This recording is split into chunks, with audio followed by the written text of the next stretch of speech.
Vamos a leer todos juntos.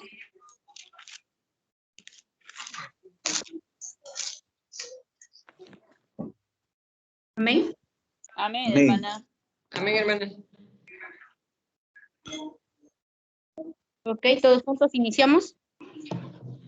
De Jehová es la tierra y su plenitud, el mundo y los que en él habitan, habitan.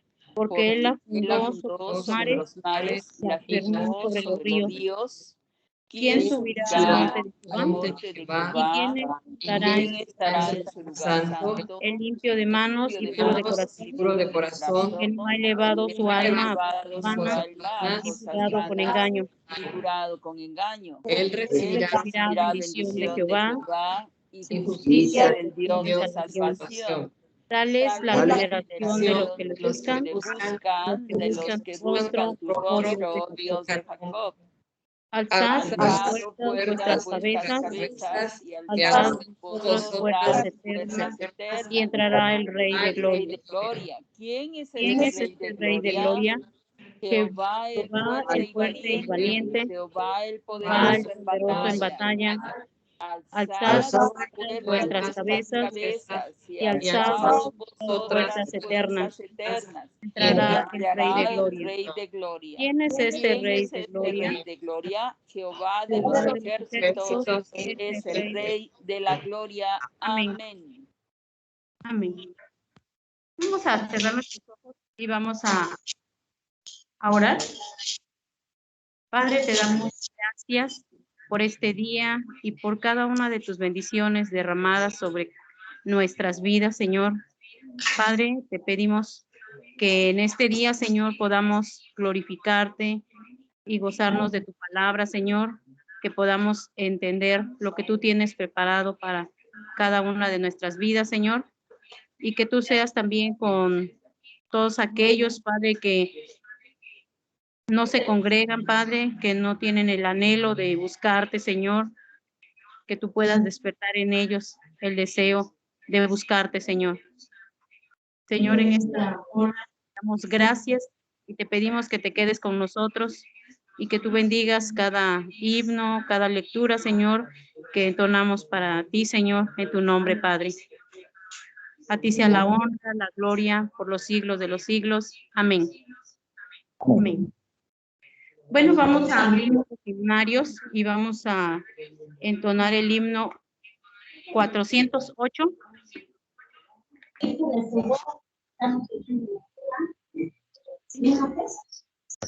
Himno 408.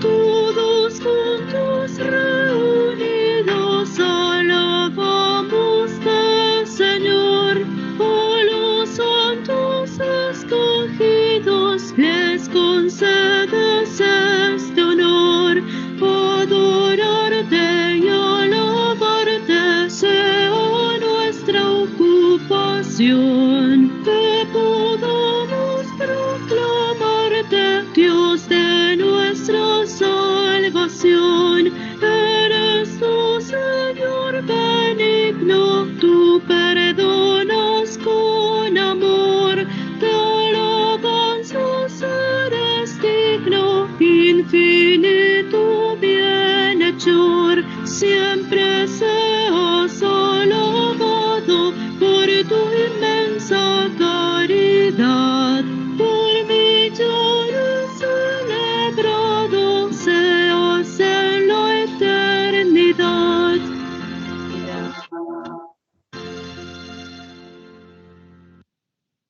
Amén, para honra y gloria de nuestro Dios. Bueno, vamos a abrir nuestras Biblias y vamos a buscar en el libro de Efesios, capítulo 5, del 22 al 33. Le voy a pedir a nuestra hermana Julia que si puede ayudarnos con esta lectura. Efesios 5, del 22 al 33. Es la lectura del mensaje.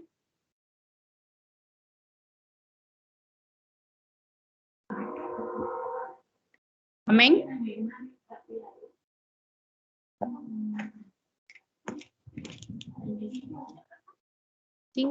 5 del 22 al 33.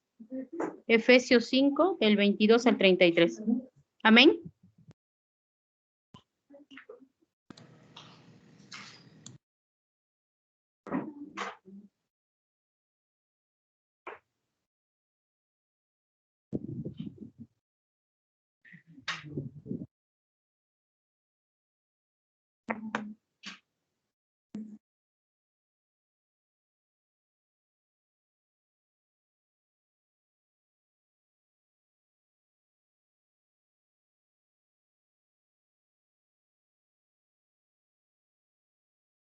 ¿Sí se encuentra nuestra hermana Julia?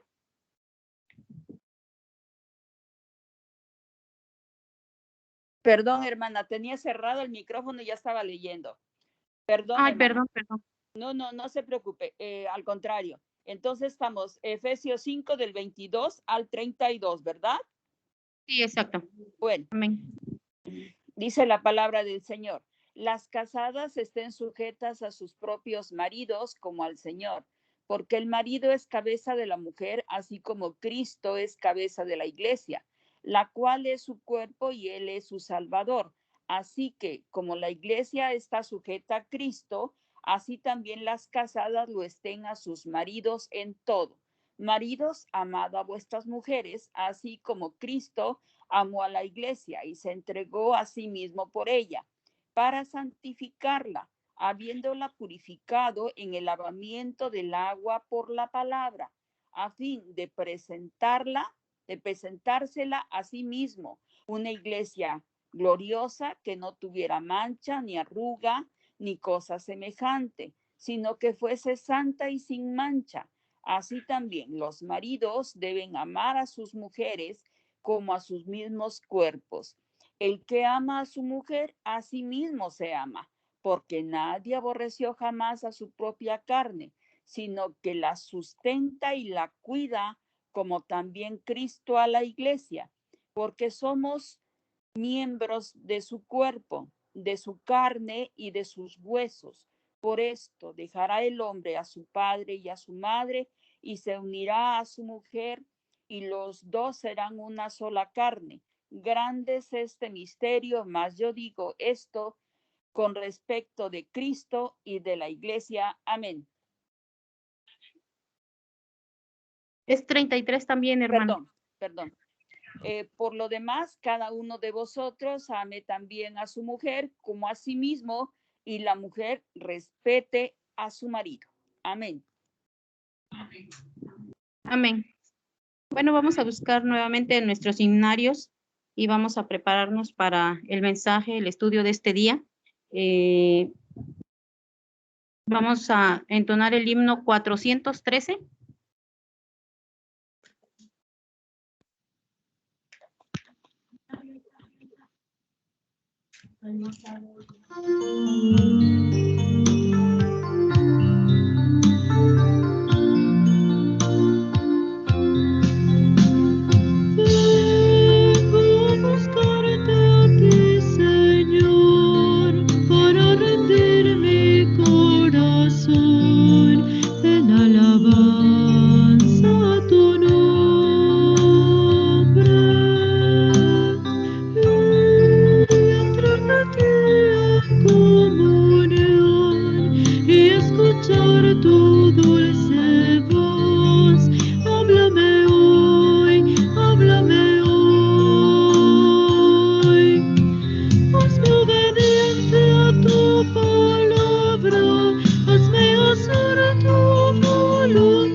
Alabanza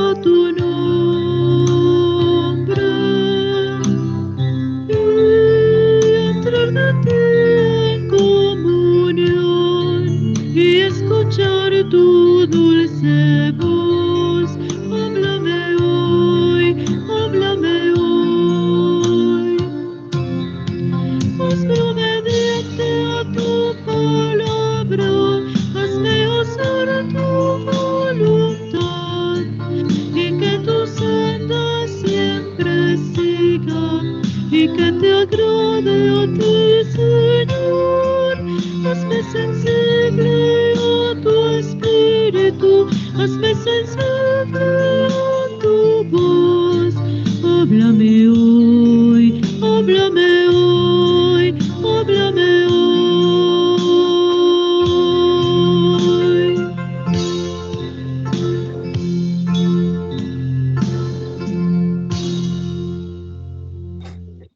Bueno, gracias a Dios por que podemos alabar y glorificar su nombre. Bueno, vamos a tener el tema de este día, un diseño que muestra el Evangelio, a cargo de nuestro hermano Israel Salgado. Buenas tardes, hermano. Dios le bendiga. Buenas tardes, hermanos, muchas gracias por la oportunidad nuevamente de estar con ustedes. Hoy estaremos concluyendo esta serie de temas con respecto al tema central que fue o que es distintos por diseño. Vimos las bases acerca de por qué las diferencias. En la primera parte vimos por qué las diferencias, cómo Dios nos creó a unos hombres, a otras mujeres, y vimos que tenía un diseño y que todos fuimos diseñados con un propósito. En la segunda parte vimos sobre el rol de los varones, cuál fue el propósito por el cual Dios los diseñó de esa manera. La tercera parte vimos cuál era el propósito por el cual Dios diseñó a las mujeres de esa forma. Y hoy estaremos concluyendo estos temas viendo que hay un propósito aún mayor todavía, y el propósito de Dios al crear varón y hembra, como dice Génesis, y unirlos en matrimonio, pues es el propósito de mostrar el Evangelio.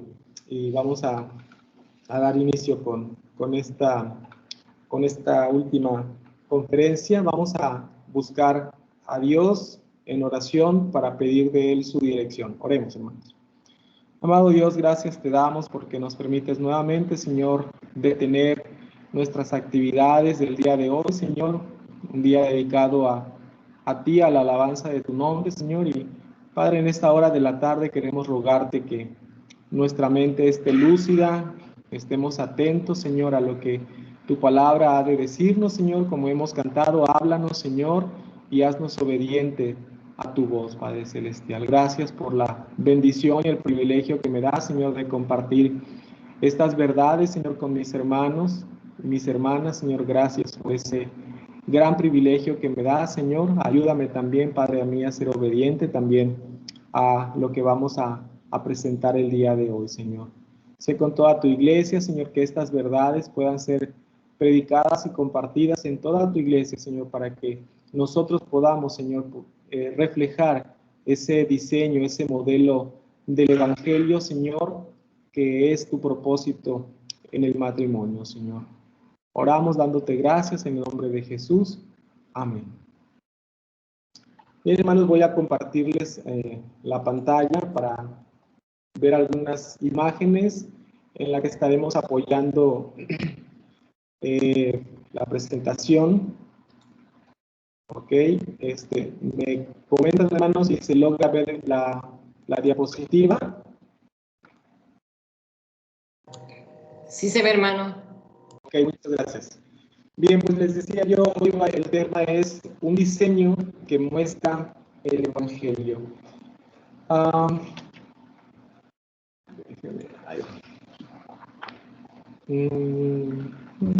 está. El propósito del diseño es en la primera lámina y dice: cuando Dios creó al hombre y a la mujer, tenía en mente que sirviera como símbolo de algo mucho mayor. A veces pudiéramos tener la impresión de que Dios creó al hombre y a la mujer y los unió en matrimonio, y después a Dios se le ocurrió la excelente idea de usar el matrimonio como un símbolo de Cristo y su iglesia. Pero lo cierto es que es al revés. El plan de Dios era Cristo y su iglesia, y nos dio a nosotros el matrimonio para que el matrimonio sirviera de ejemplo para esta relación entre Cristo y su iglesia. Algo parecido pudiera ser como cuando Dios le ordena al pueblo celebrar la Pascua. Ustedes recordarán el mandamiento que Dios da es que ellos tenían que elegir un cordero macho, sin defecto, no enfermo, y que fuese sacrificado para que la sangre fuese fuesen manchados los postes y el dintel de las puertas, para que cuando viniese el ángel de la muerte, el ángel de la destrucción, al ver la mancha, la marca de la sangre de este cordero, pasara de largo. De hecho, por eso la Pascua significa eso. La palabra Pesaj significa pasar de largo. Por eso se le llamó Pesaj o Pascua.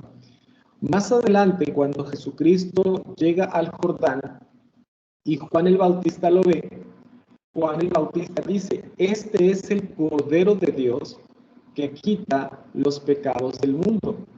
Vemos que Dios ya tenía en mente el que Jesucristo fuese ofrecido por el perdón de nuestros pecados, y Dios estuvo, diríamos por ahí, como con un cincel taladrando la mente de los judíos generación tras generación, año tras año, enseñándoles la necesidad del sacrificio de un cordero para el perdón de pecados.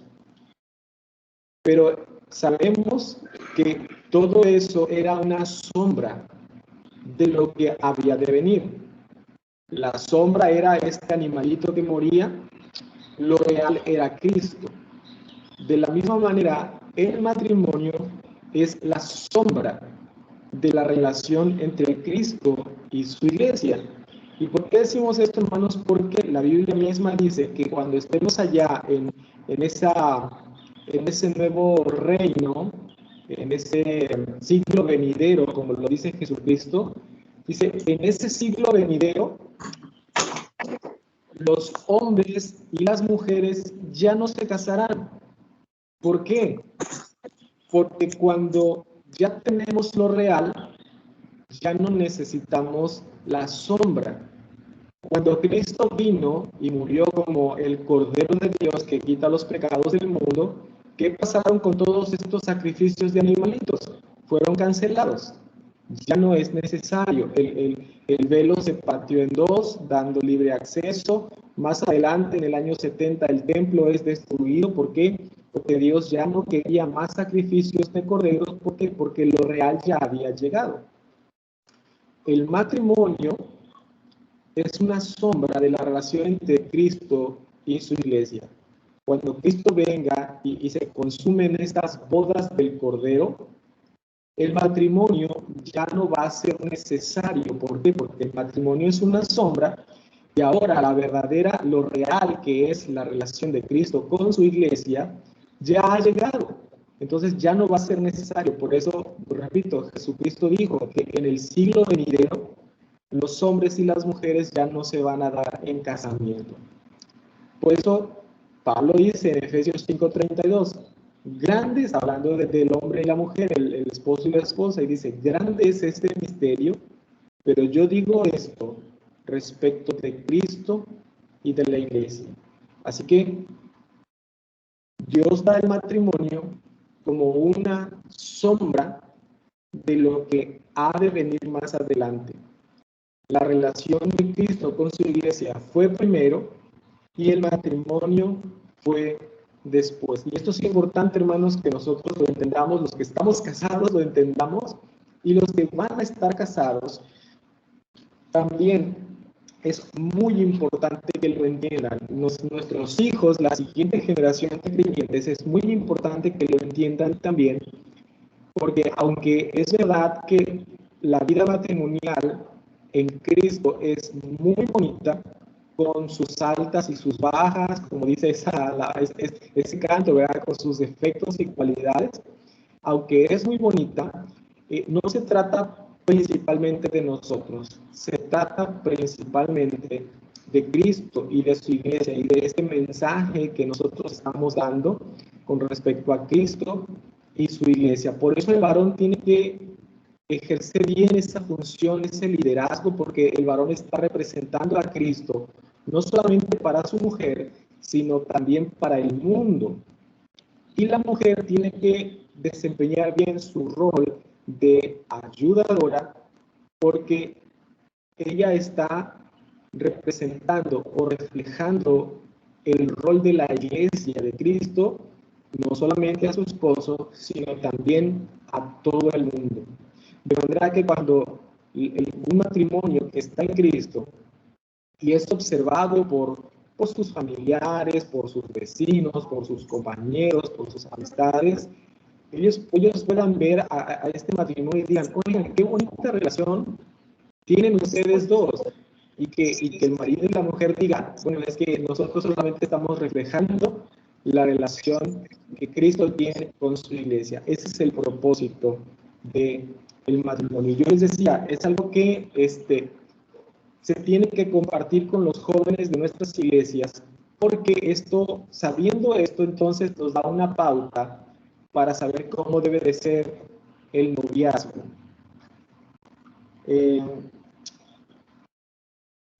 Desafortunadamente, o bueno, la palabra noviazgo como tal no existe en la Biblia. Lo más cercano tal vez que pudiera haber en la Biblia para un noviazgo sería la palabra el desposamiento o desposorio. ¿Qué era esto del desposorio? Bueno, era prácticamente como la pedida de mano, ¿sí? Cuando el muchacho ya quería casarse y ya había platicado con la muchacha y con los padres de la muchacha, bueno, pues entonces el muchacho iba y hacía un compromiso. Era tan fuerte el compromiso que se hacía de casarse en un futuro, que esa relación o ese, vamos a llamarle noviazgo, aunque realmente no era un noviazgo, sino un desposamiento, era tan fuerte, tan formal, que solamente se podía deshacer por medio de un divorcio. Ustedes recordarán que es la historia de José y María. Cuando José ya desposado con María, se da cuenta que María está embarazada y obviamente sabe que no es de él. Lo que él quiere hacer es divorciarse, a pesar de que todavía no estaban casados, solamente estaban en el desposorio. Entonces era tan fuerte ese compromiso que solamente se podía deshacer por medio de un divorcio. El día de hoy nosotros vemos noviazgos que nada tienen que ver con eso, ¿verdad? Desafortunadamente a veces nuestros jóvenes en las iglesias, al no tener este conocimiento, viven un noviazgo bastante mundano, permítanme usar esa expresión, viven un noviazgo muy, muy mundano. Entonces, si nosotros vamos a la Escritura, vamos a ver que si queremos encontrar un noviazgo en la Escritura, pues encontraremos que ese noviazgo era la antesala al matrimonio. No era simplemente pues andar con ahora sí que con todas las personas que nosotros quisiésemos, ¿no? El noviazgo el día de hoy en el mundo obviamente no refleja para nada, absolutamente para nada, la relación de Cristo y de su iglesia. Digamos que es más que nada, más bien es una burla a la relación de Cristo con su iglesia. Lo digo, el noviazgo en el mundo. El problema también es que a veces dentro de la misma iglesia se vive un noviazgo como en el mundo. Y obviamente entonces ese noviazgo no está reflejando tampoco la relación entre Cristo y su iglesia. Y yo quiero mencionar solamente aquí tres aspectos de los noviazgos.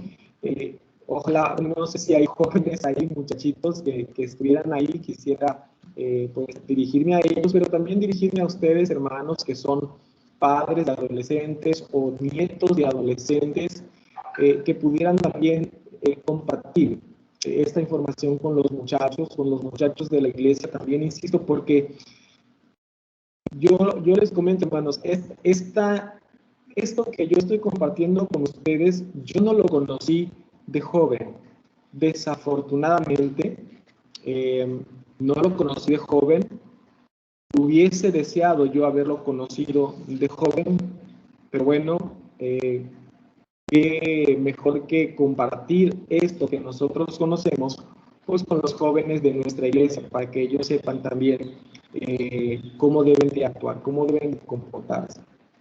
Hay algunos noviazgos, y hace unos días yo platicaba con una hermana de la iglesia, una hermana recién llegada a la iglesia, está en procesos de bautizarse, y ella estuvo asistiendo hace tiempo a otra iglesia evangélica, y dice que el pastor les decía que no tenían permiso de tener novios con otras personas, que no tenían permiso de tener novio, ella como mujer, que no tenía permiso de tener novio fuera de la iglesia.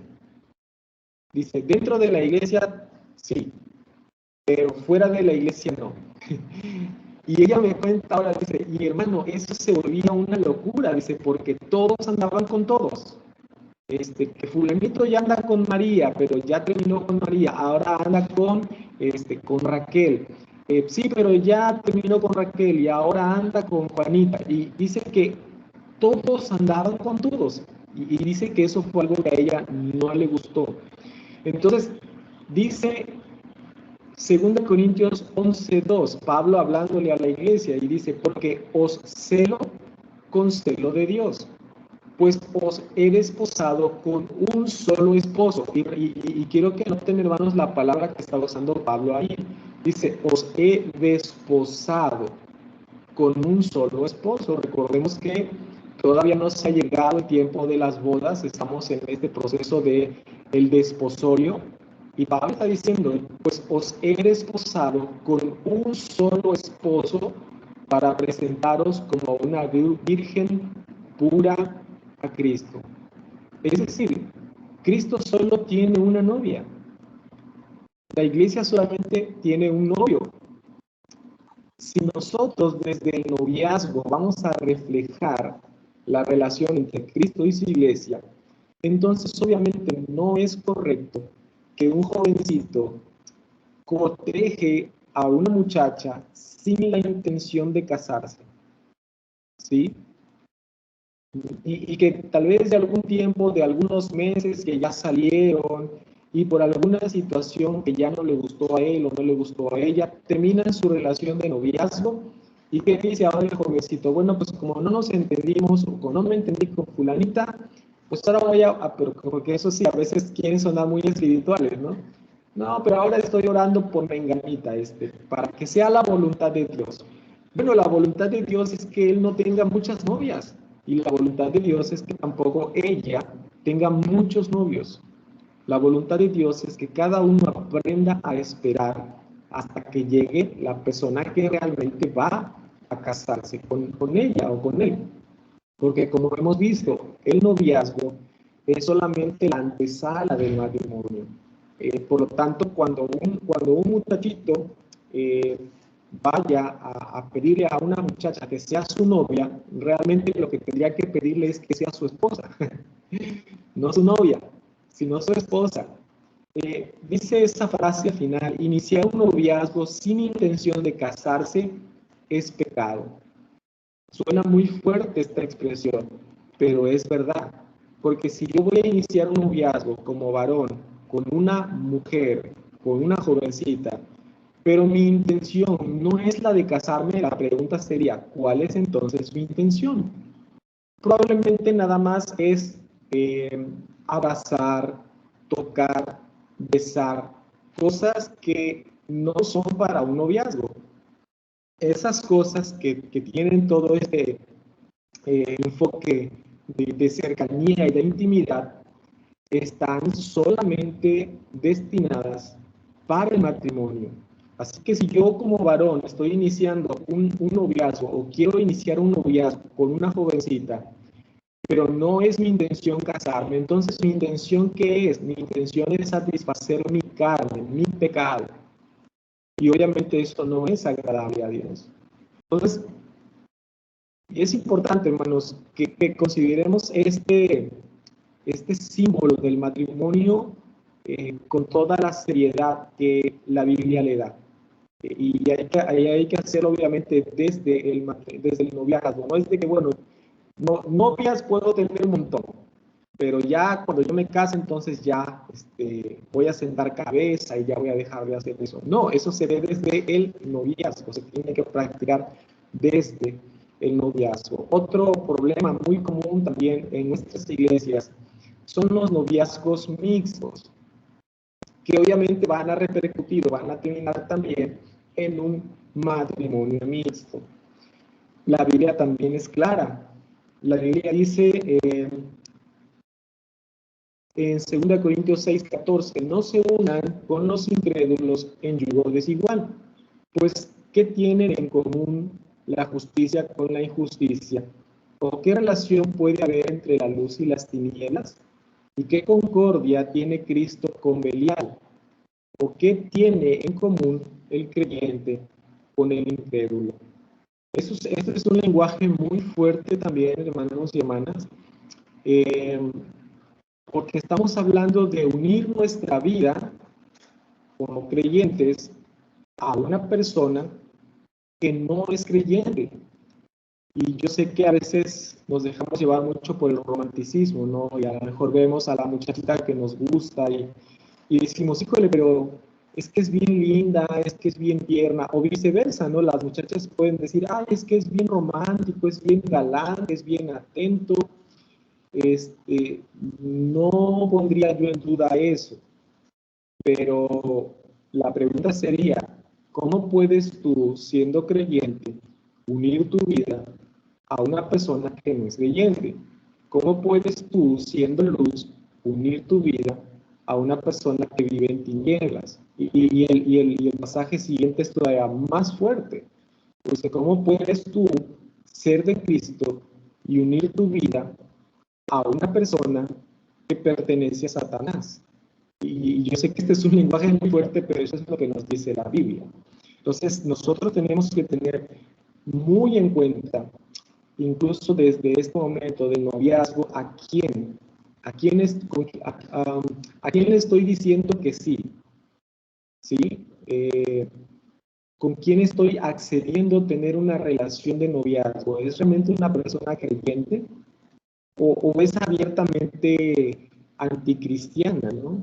Yo sé que muchas veces nosotros confiamos en nuestras propias fuerzas y podemos decir, no, pero ya estando casados, yo me encargo de convertirla.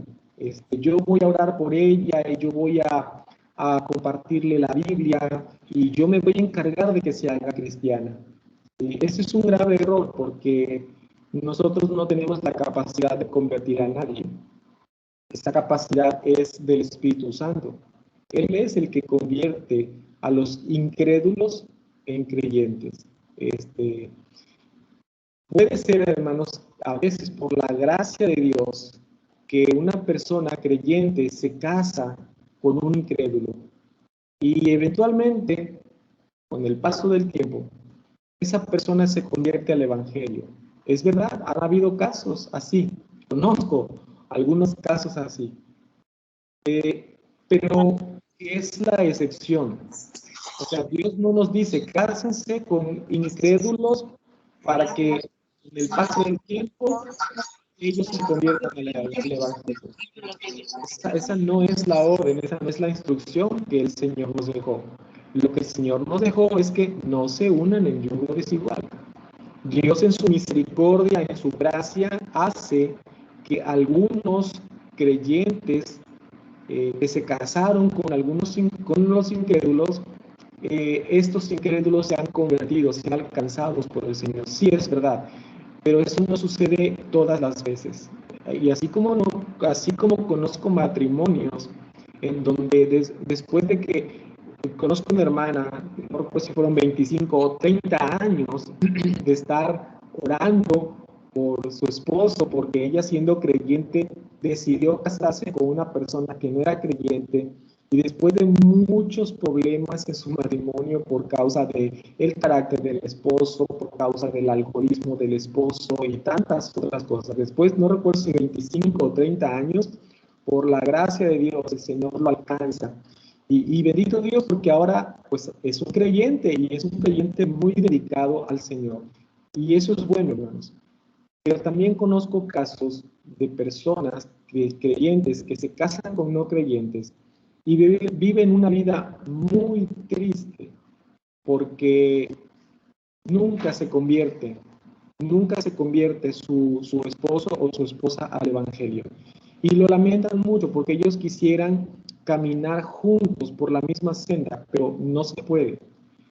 Hay una frase muy fuerte de un teólogo que se llama A.W. Pink que dice así como sufriría un atleta que se amarra a una roca pesada y después espera ganar una carrera, así sufrirá el que quiere progresar espiritualmente después de casarse con alguien que ama el mundo.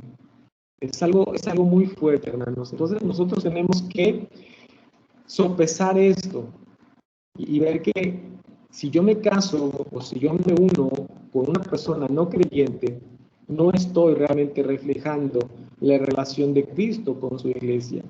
Algo también que es importante decirle a los jovencitos, en alguna ocasión me tocó platicar con uno de ellos, porque tiene él como 11 o 12 años y este jovencito ya está empezando a pensar en tener novia.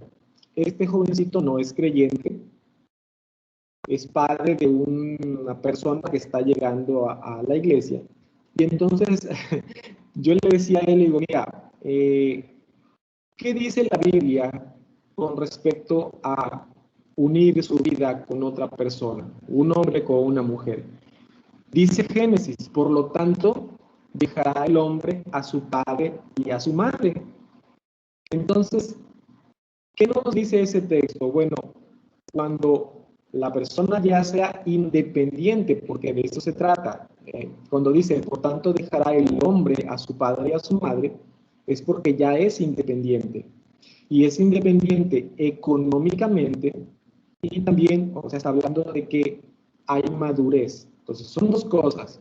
Cuando una persona ya es madura económicamente, cuando ya no depende de los padres para su sustento, y cuando ha alcanzado la madurez, y esto tiene que ver con la madurez emocional, entonces la persona ya podría ir empezando a pensar en que necesita una novia o una esposa o un esposo, en el caso de las mujercitas, ¿verdad?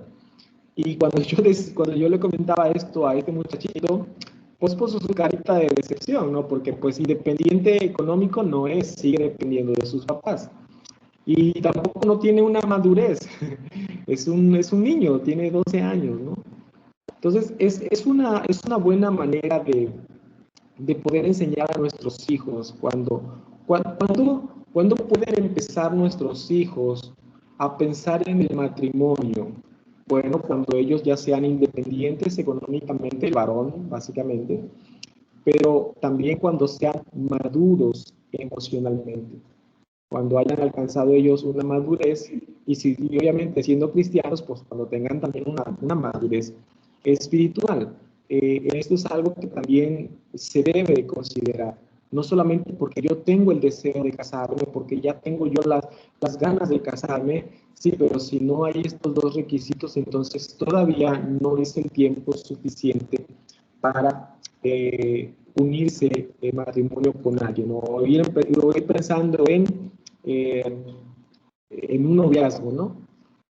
Bien, obviamente esto también es algo que se les tiene que aconsejar a los jóvenes acerca de las relaciones sexuales prenupciales.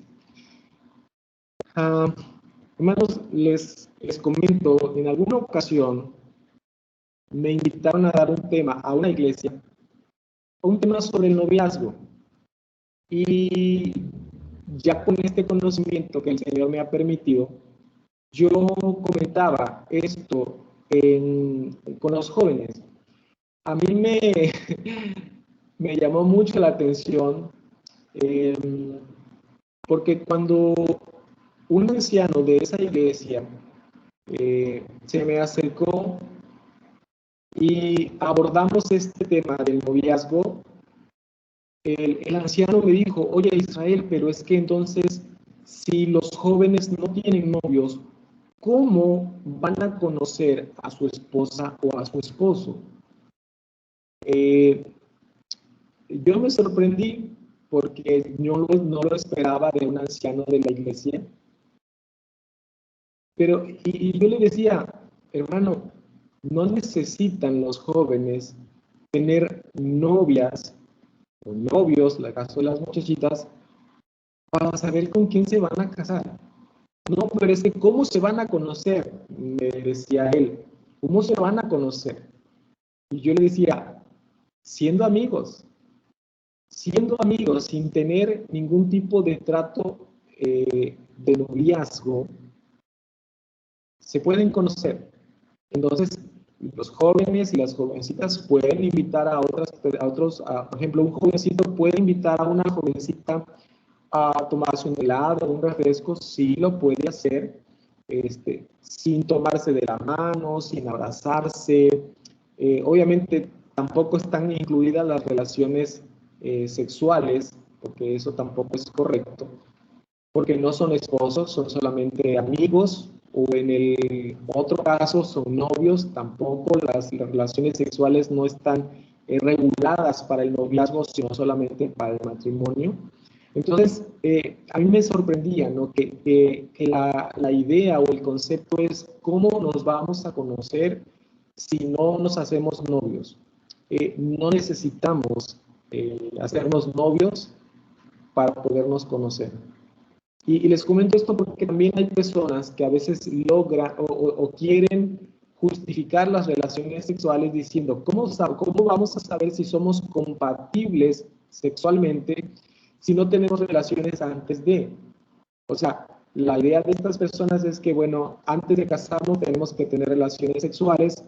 Si vemos que somos compatibles sexualmente, nos casamos. Y si no, pues entonces no, yo te regreso a tu casa y todo arreglado, ¿no? Decía un pastor, yo te reto a que tú vayas a una agencia de automóviles y que tú le digas a la gente, oiga, me gustó mucho ese carro, pero yo no sé si ese carro va a reunir mis expectativas que yo tengo. Así que mire, yo le voy a proponer que usted me dé ese carro por 3 meses. Yo lo voy a manejar, lo voy a usar, voy a conocer el carro. Si de aquí a 3 meses el carro me convence, entonces yo vengo y le pago. Pero si no me convence porque no me gusta el carro, entonces sabe que yo se lo regreso. Dice, yo te reto a que tú vayas a una agencia, presentes ese argumento y el agente te diga, estoy de acuerdo contigo. Obvio, nunca vamos a hallar algo así. Y decía él, dice, ¿acaso valen más nuestros carros o valen más los carros que nuestro cuerpo? Porque si con los carros hacemos eso, ¿por qué con nuestros cuerpos los queremos tratar con menos dignidad que a un carro? Donde decimos, vamos a tener relaciones sexuales o vamos a vivir un tiempo juntos y si no nos entendemos, pues entonces, pues no pasa nada. Mira, tú te regresas a tu casa y yo me regreso a la mía y se acabó el problema. Obviamente, este tipo de pensamientos no refleja el modelo de Cristo con su iglesia. Cristo no hace eso, hermanos. Cristo no dice, pues voy a cortejar a mi esposa y voy a ver qué tal me va con ella y pues si no me convence, pues entonces nos dejamos y voy a buscar a otra iglesia a ver si la otra iglesia me responde mejor. Obviamente esto no es así, hermanos. Entonces tenemos que tener mucho cuidado con las cosas que están creyendo nuestros jóvenes, nuestros hijos, nuestros nietos y los jóvenes en la iglesia. Hermanos, hasta aquí alguna pregunta, algún comentario.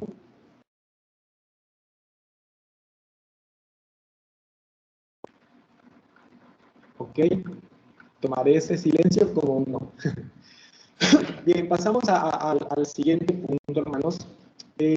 Está ahí lo que nosotros leímos sobre Efesios, la unión de un solo hombre con una sola mujer en matrimonio debe ser un reflejo de la unión entre el Hijo de Dios y su novia, la iglesia. Y dicen los versículos del 25 al 27, maridos, amad a vuestras mujeres, así como Cristo amó a la iglesia y se entregó a sí mismo por ella. Y aquí empieza a hablar de la relación entre Cristo y su iglesia.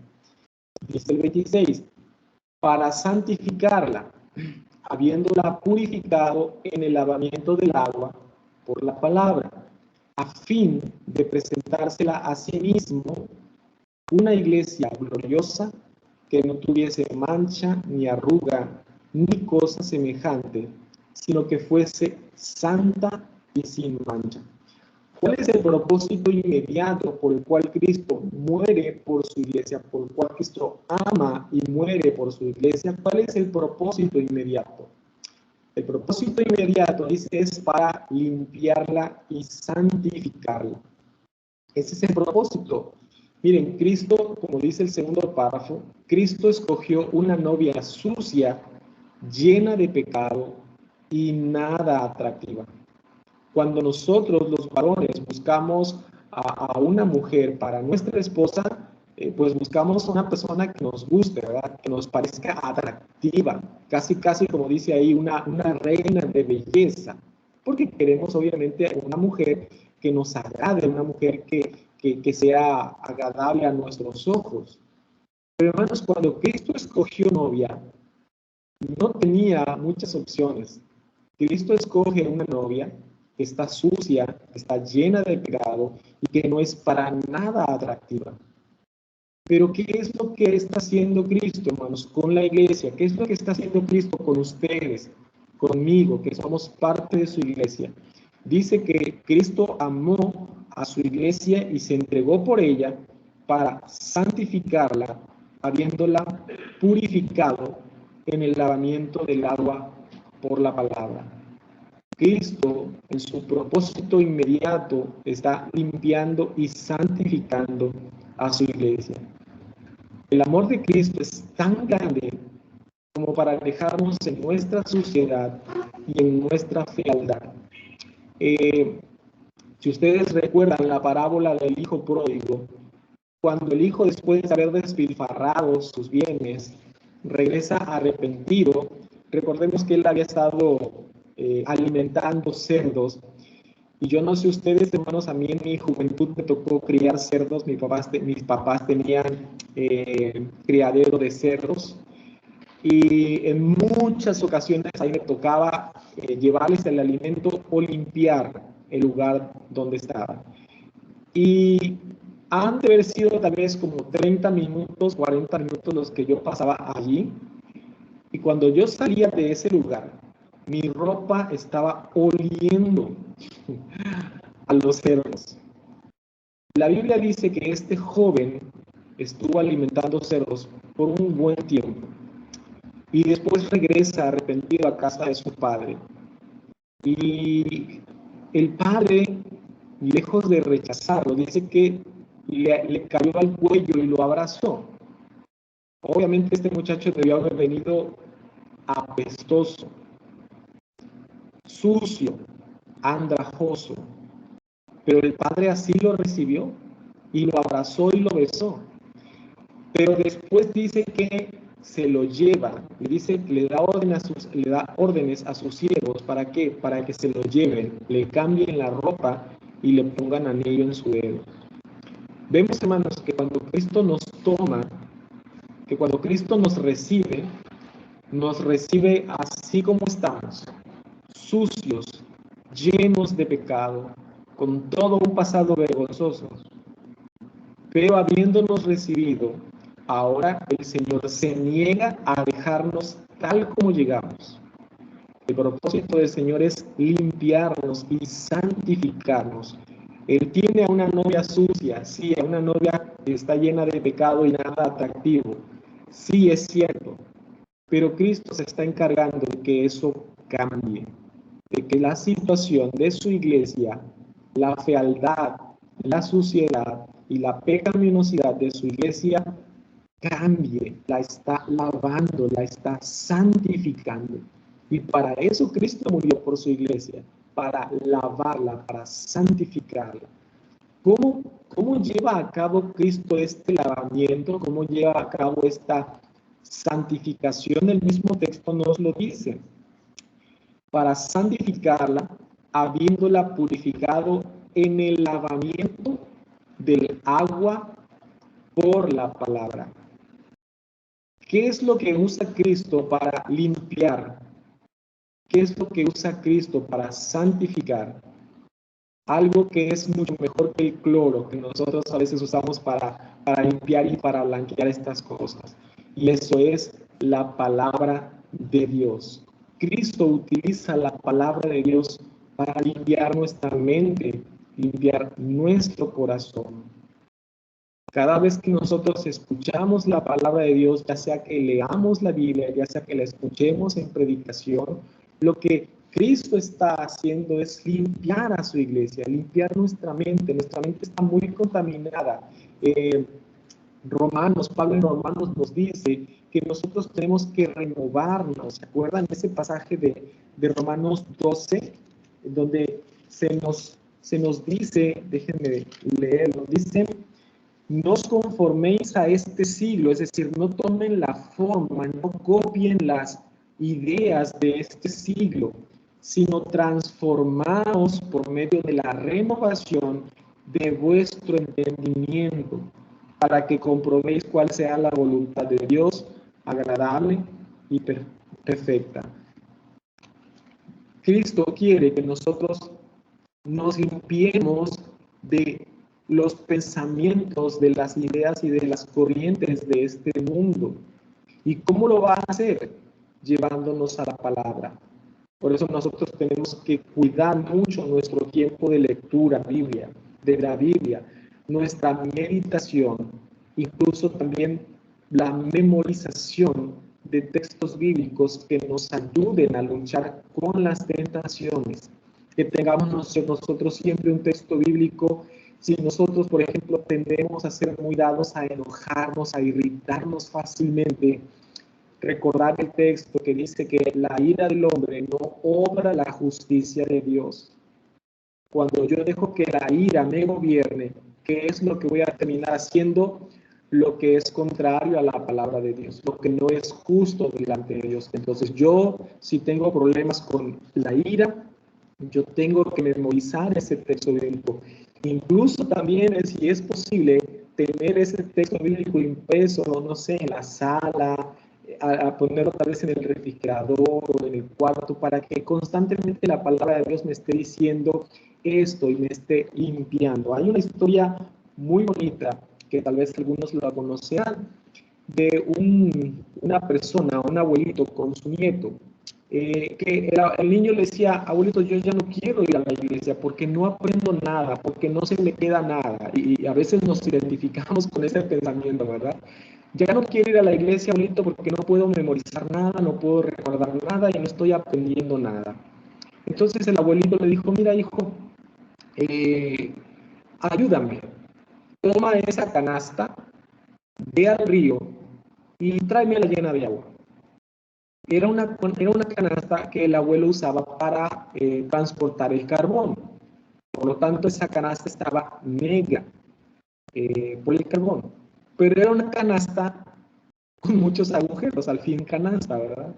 Y entonces el niño va, mete la canasta en el río y empieza a caminar y se da cuenta que la canasta se vacía. Entonces vuelve a meter la canasta al río y la misma situación. Entonces va con su abuelito y dice: abuelito, no puedo traerte el agua porque una vez que el agua está dentro de la canasta, se empieza a salir por los huecos. Entonces le dijo el abuelito: mira, entonces lo que tú vas a tener que hacer es correr más rápido para que cuando llegues aquí traigas un poco de agua. Pues lo hizo así en repetidas ocasiones el niño, hasta que finalmente se dio por vencido y regresa con su abuelito y dice: abuelito, es imposible que yo pueda traer agua hasta aquí porque la canasta no retiene agua. Y entonces le dice su abuelito: ¿y ya viste cómo está la canasta? Entonces el niño se dio cuenta que la canasta estaba limpia. Después de haber estado manchada por el carbón, ahora la canasta estaba limpia. Y dice: mira, abuelito, la canasta está limpia. Entonces le dijo el abuelito: hijo, Así es como funciona la palabra del Señor. Tal vez tú no vas a recordar todo lo que escuches en la predicación, tal vez tú no vas a memorizar todo lo que leas, pero tu corazón, tu mente van a ser limpiadas por esa acción de escuchar la palabra de Dios. Y entonces el niño entendió y obviamente dejó esa idea de ya no querer ir a la iglesia porque no podía recordar y no podía retener muchas cosas. Eso es lo que hace la palabra de Dios, hermanos y hermanas, limpiar nuestra mente y nuestro corazón. Por eso nosotros debemos de tener un tiempo también para leer la Biblia, para escucharla, para meditarla, reflexionar sobre lo que Dios nos está diciendo allí y también para memorizar la Biblia. Yo voy a hacer una recomendación, hermanos. Hay algunos álbumes de música, a mí me han ayudado mucho. Álbumes de música con textos bíblicos. Es la versión Reina Valera, son algunos textos bíblicos que están hechos canción. Las melodías son muy pegajosas y precisamente por eso se hace mucho más fácil poder recordar el texto bíblico. Y a veces, aunque yo no puedo recordar la cita, el libro, el capítulo, el versículo, sí puedo recordar la canción. Y eso me ayuda mucho también, aunque a lo mejor no recuerdo el texto bíblico, pero sí recuerdo lo que dice la palabra de Dios. Y eso me ayuda y me ha ayudado en muchas ocasiones a poderme mantener firme. Entonces, también, si ustedes gustan, puedo compartirles los enlaces. Se pueden descargar gratuitamente y libre, es decir, la misma casa disquera que los produce los pone a disposición para que se pueda descargar de manera libre. Entonces, también puedo compartir con ustedes esos enlaces para que puedan tener eso en sus computadoras, en sus teléfonos celulares y pues estar alimentándose de la palabra del Señor. Bien, termino mi comercial. Cristo murió y amó y murió por su iglesia. ¿Cuál es el propósito final? Dice el texto bíblico, a fin de presentársela a sí mismo como una iglesia gloriosa. ¿Qué vemos nosotros ahí? Que Cristo está llevando a cabo una limpieza de su iglesia, pero no para otra persona, sino para sí mismo. Y algo que nos enseña también es que la auténtica santidad que Cristo crea es hermosa. La santidad que Cristo está llevando a cabo en nosotros es hermosa. Decía una persona, no hay ni las cremas antiarrugas, ni el mejor maquillaje funciona tan bien como la santidad que Cristo está llevando a cabo en su iglesia. Las mujeres, tal vez no todas, pero sí una gran mayoría, acostumbran a usar cremas para hacer su rostro más lozano, más jovial. Y eso es bueno, hermanos, que se mantengan así para que sus esposos las sigan viendo hermosas, las sigan viendo bonitas. Pero ni todas esas cremas que las mujeres usan, ni el maquillaje que las mujeres usan, se compara con la hermosura de la santidad que Cristo está creando en su iglesia. Esto es hermoso, hermanos, es algo muy, muy bonito. La iglesia es amada por Cristo y ese amor que Cristo derrama sobre su iglesia la hace bella, la hace hermosa. Creo que todos hemos asistido a una boda y se acuerdan, en las bodas se acostumbra a que la mujer entre con el velo, con el velo, un velo cubriendo su rostro, que sí lo alcanzamos a ver, pero no se distingue del todo bien. La mujer hace su entrada en la iglesia, se empieza a tocar la marcha nupcial, toda la congregación se pone de pie, el novio está en el altar esperando a que la novia entre y la novia hace su entrada. Esta entrada muy bonita. y todos, o sea, es algo bien, bien bonito porque el novio igual y pasa, ¿no? Sin mucha, sin mucha honra, permítanme usar esto, ¿no? Tal vez, así es el novio, su traje negro, su corbata de color, bien peinado y se acabó. Pero cuando la mujer entra, todo el mundo empieza con los comentarios. Ay, mira el vestido, qué bonito, el peinado, el tocado, el maquillaje, las zapatillas, la cola. O sea, es una expectación que crea la novia cuando entra a la iglesia. Y ya después cuando está ahí con el novio y la novia, el novio descubre el rostro al quitar el velo, el novio queda maravillado con lo que está viendo, con la hermosura de la esposa, de su futura esposa, ¿no? O bueno, ya la esposa, porque ya tuvieron el matrimonio por el civil. Cuando sean las bodas del Cordero de Dios, hermanos, todo esto obviamente es un reflejo de la relación de Cristo con su iglesia. Cristo ha elegido a una novia sucia, a una novia pecadora, a una novia rebelde. Pero cuando lleguen las bodas del Cordero de Dios, lo que Cristo va a ver en su iglesia, en su novia, es algo completamente diferente. Entonces, es como si Cristo viera a los ojos a su iglesia y dijera: mi amada esposa, eres hermosa. Y no será solamente un convencionalismo, será una realidad, hermanos. Porque en ese momento la santidad de Cristo estuvo trabajando sobre su iglesia por siglos. En ese día la santidad será completa, la hermosura de su iglesia será completa. Por eso las bodas, hermanos, predican el evangelio.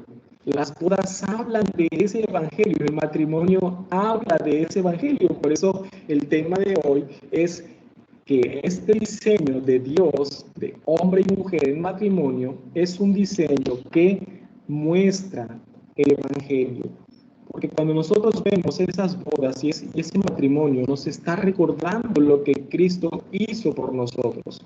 Cristo nos tomó de nuestro lodo cenagoso.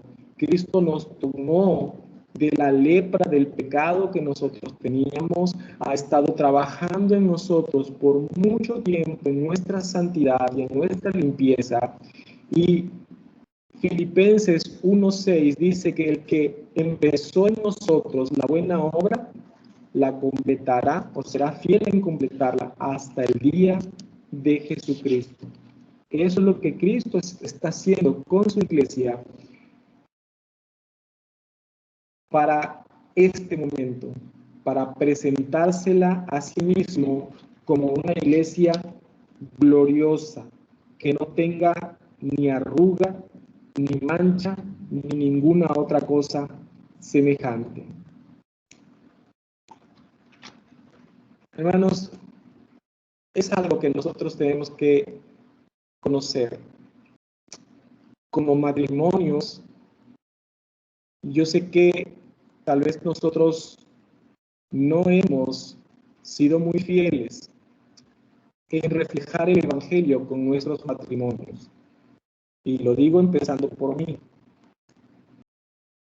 Pero bendito Dios, hermanos, porque el Señor tiene misericordia de nosotros y nos permite rectificar. Nos da a conocer estas verdades para que nosotros veamos nuestras fallas, nos arrepintamos de nuestros pecados y vayamos al Señor por esa dotación de gracia que Él tiene para nosotros, para que podamos, en la medida de nuestras posibilidades, con nuestras limitaciones, poder reflejar esta historia del Evangelio para empezar a nuestros hijos, que nuestros hijos vean la historia del Evangelio observada en el matrimonio de sus padres. Que cuando los niños se pregunten, ¿y cómo es la relación de Cristo con su iglesia?, ellos puedan decir, es muy parecida a esa relación es muy parecida a la relación que tienen mi papá y mi mamá. Y de veras, esto hace algo hermoso que los hijos puedan decir eso de sus padres. Insisto, sé que tal vez no hemos sido muy fieles, pero estamos a tiempo de ir al Señor en arrepentimiento y fe y buscando su gracia, su fortaleza para poder reflejar en nuestra familia ese modelo. Para que también nosotros prediquemos con el Evangelio a otros matrimonios que no están reflejando ese modelo del Evangelio. También que ellos puedan ver que necesitan a Cristo para poder reflejar ese modelo. Y podamos decirle a estas personas que tal vez todavía no se han arrepentido, que no son parte todavía de la iglesia de Cristo, poderles invitar a que esta historia no la miren solamente desde afuera, que digan, ay, qué bonita relación de Cristo con su iglesia, sino que puedan ser parte de esa historia, puedan ser parte de esa relación, no solamente ver esa historia muy bonita desde afuera, sino poder vivir esa historia, de decir, yo también soy parte de la iglesia, yo soy parte de la novia de Cristo, que está purificando, que está limpiando, que está embelleciendo, para que el día que lleguen las bodas del Cordero de Dios, la iglesia de Cristo sea precisamente lo que Él se propuso hacer de su iglesia. Una iglesia sin mancha, sin arruga, ni cosa semejante, sino una iglesia santa para Él. Hermanos, muchas gracias al Señor por su gracia, porque nosotros podemos decir que podemos vivir esa historia desde adentro. Busquemos a aquellos que todavía no lo han hecho y compartamos el Evangelio. Anunciemos el Evangelio con nuestros matrimonios, enseñemos a nuestros hijos cuál es el verdadero propósito del noviazgo y confiemos en la obra que el Señor está haciendo en su iglesia, de limpieza y de santificación. Hermanos, no sé si hasta aquí hay preguntas o dudas.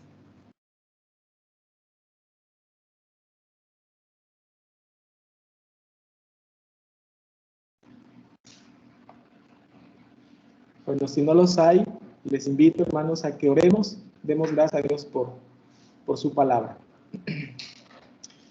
Bendito Padre, nos maravilla lo que tú haces, Señor, todo este plan de redención que tú ideaste, Señor. Es asombroso ver cómo tú, Señor, llamas a pecadores a ser parte de tu iglesia, a ser parte de tu pueblo, Señor. Es nuestro el pecado, Señor, pero es tuyo el perdón. Es nuestra, Señor, la maldad, pero es tuya la gracia. Y, Señor, nosotros estamos agradecidos de que a pesar de haber visto nuestra maldad, nuestra suciedad, nos has recibido, Señor, así como estábamos, pero no para dejarnos como veníamos, Señor, sino para limpiarnos, para santificarnos, para ser parte, Señor, de tu iglesia, de tu amada iglesia, Señor.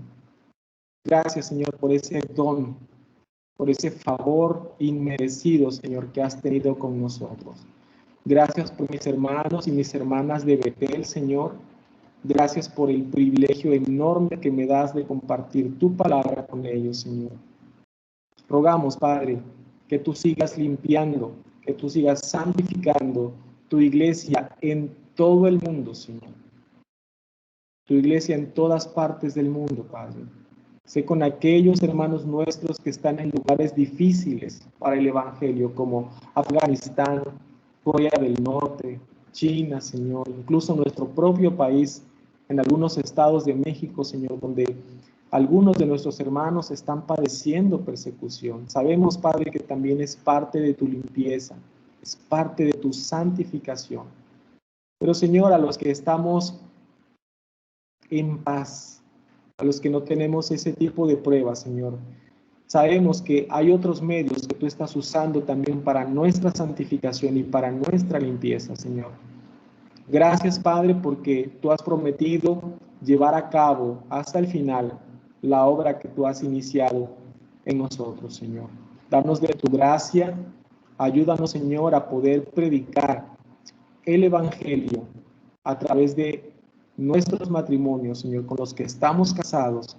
Y Padre, también, Señor, ayuda a los jóvenes a que puedan predicar aún el Evangelio con estos noviazgos o con este desposamiento, Padre Celestial, para que de esa manera, Señor, tu nombre sea glorificado y tu Evangelio sea predicado en todo el mundo, Señor.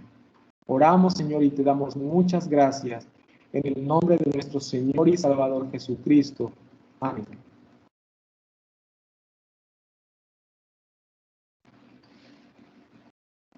Amén. Gracias a Dios por este tema. Y gracias a Dios por la vida de nuestro hermano Israel, que está bendiciendo y usando para el ministerio de la iglesia. Dios le bendiga, hermano. Muchas gracias por compartirnos este tema. Muy, muy interesante. Bueno, vamos a abrir nuestros seminarios y nos vamos a preparar para depositar nuestras ofrendas. Y vamos a cantar el himno 436.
Amén. Vamos a hablar por las ofrendas. Padre, gracias te damos porque nos permites ofrendar un poco de lo mucho que tú nos das, Padre.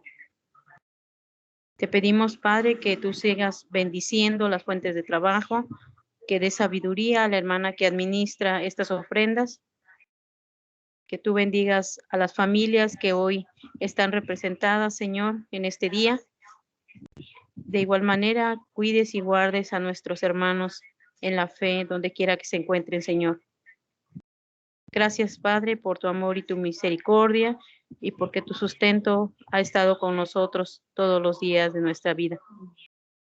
Gracias, Padre, en el sagrado nombre de nuestro Señor y Salvador Jesucristo, te damos gracias. Amén.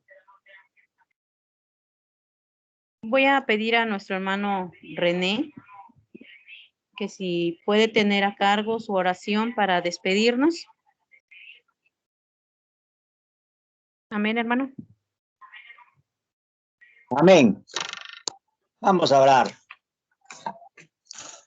Bendito Señor, en esta tarde cuando tú nos has reunido en este lugar para alabar tu precioso nombre, Señor, para tener comunión contigo y también para tener comunión unos con otros, Señor. Nuestro corazón se llena de gozo. También, Señor, nos gozamos porque estamos terminando un mes más y este es uno de sus últimos domingos. Muchas gracias, Padre, por lo que nos has dado en este tiempo. Muchas gracias, Padre, por la palabra hermosa que nos has traído a través de tu siervo.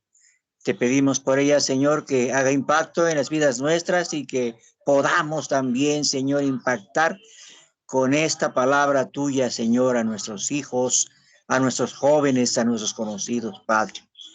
Gracias te damos por eso, Señor. Y también porque hemos cantado, y también porque te hemos alabado, y también porque hemos podido ofrendar un poco de lo mucho que tú nos das cada día, bendito Señor. Te rogamos que bendiga, Señor, todas las fuentes de donde proviene esta bendición. Que tú, Señor, permitas que a nadie le falte y permitas también que tu sierva que tiene a su cargo la administración de estas ofrendas, Señor, pueda tener, Señor, esa gracia para conducirse con toda solicitud delante de ti, Señor. Te pedimos ahora, Padre, no que nos despidas de tu presencia, sino que permitas que cada uno de nosotros podamos tener paz en nuestros hogares a través del descanso, Señor, a través de la bendición de convivir también con el resto de nuestra familia. Y también, Señor, si tú quieres, concédenos, Padre, que podamos iniciar una semana más de actividades. Sé con cada uno de mis hermanos y de mis hermanas.